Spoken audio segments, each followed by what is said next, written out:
Hello everyone, আসসালামু আলাইকুম। আমি সুমাইয়া রহমান বলছি। আশা করছি সবাই ভালো আছেন। আর ভিডিওটা শুরুতে দেখতে বুঝতে পেরেছেন আমরা কোথায় গেলাম আর কি কি করলাম। সাথে থাকবেন আর পুরো ব্লগটা দেখবেন, ব্লগটা বড় হতে চলেছে।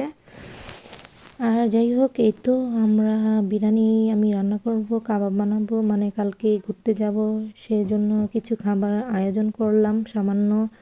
তারপরের দিন এই তো সকালবেলা বের হয়ে গেলাম, বাসা থেকে সবাই বের হচ্ছি।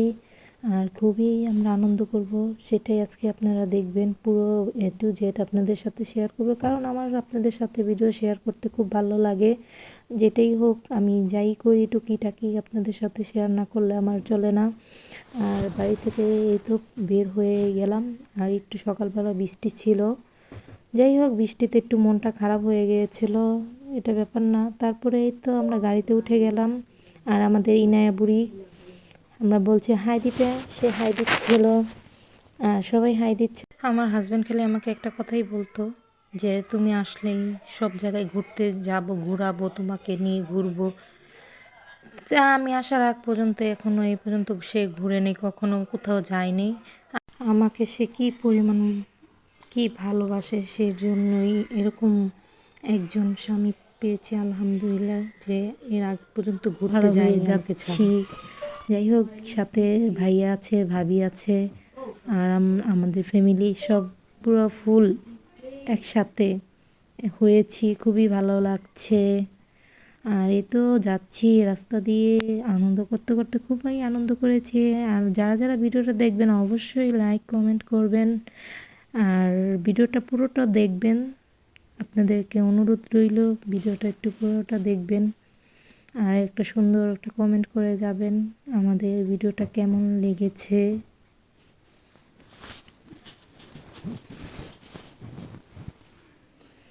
এই তো রাস্তায় দিয়ে যাচ্ছি, পরে দূর থেকে দেখতে পাচ্ছিলাম বরফ, এত সুন্দর সুন্দর সৃষ্টি আল্লাহর, সেটাই ভাবছিলাম যে মাশাআল্লাহ এত সুন্দর আল্লাহ সৃষ্টি করছে, যে বাইরে না বের হলে, ঘুরতে না গেলে বুঝতেই পারতাম না যে আল্লাহর কত সৃষ্টি সৌন্দর্য। মাশাআল্লাহ মাশাআল্লাহ। এই তো তারপর আমরা যাচ্ছি তো যাচ্ছি, রাস্তা শেষ হচ্ছে না, অনেক দূর আমাদের রুমের থেকে অনেক দূরেই গিয়েছে, মোটামুটি বেশ দূরেই ছিল। কখনো কল্পনা করতে পারিনি এত সুন্দর জায়গায় আসবো ঘুরতে, আমার হাজব্যান্ড আমাকে ঘুরতে নিয়ে আসবে এত সুন্দর জায়গায়। কতটা পরিমাণ ভালোবাসলে কাজের ফাঁকেও। আর দেখুন কত সুন্দর বরফ পড়ে আছে, পাহাড় রাস্তার সাইডে, খুবই ভালো লাগতেছিল আমার কাছে। আপনাদের কেমন লেগেছে ভিডিওটা কমেন্টে জানাবেন প্লিজ। আর সবাই আমরা খুবই আনন্দ করেছিলাম, কিন্তু ঠান্ডা ছিল একটু একটু কি বলতে, আমাদের কাছে অনেক ঠান্ডা লেগেছে, কিন্তু আনন্দ করেছি বেশি। কিন্তু একটা কারণে ভাবির আর আমার মনটা একটু খারাপ হয়ে গেছিলো, কারণ আমরা কেবল কারে উঠতে পারি নাই।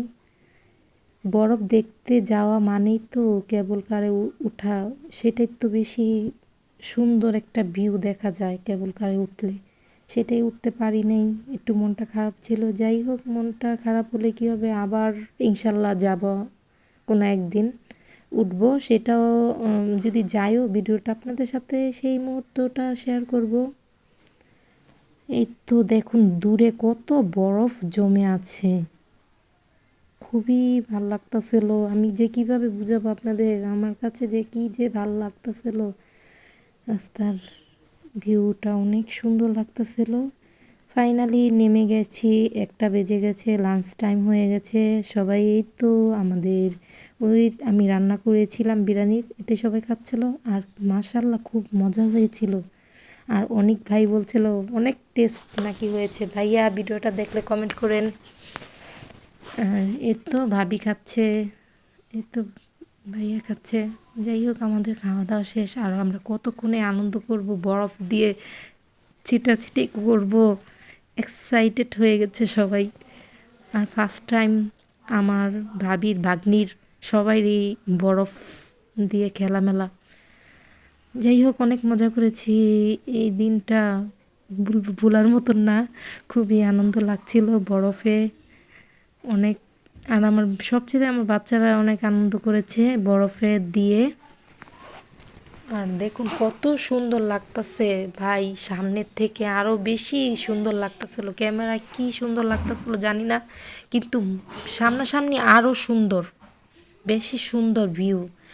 আর এই তো আমার ছেলে, তার এই তো দেখুন গ্লাভস খুলে নিয়েছে, কত সাহস, গ্লাভস ছাড়াই বরফ ধরতেছে। বাবা প্রচুর ঠান্ডা ছিল কিন্তু।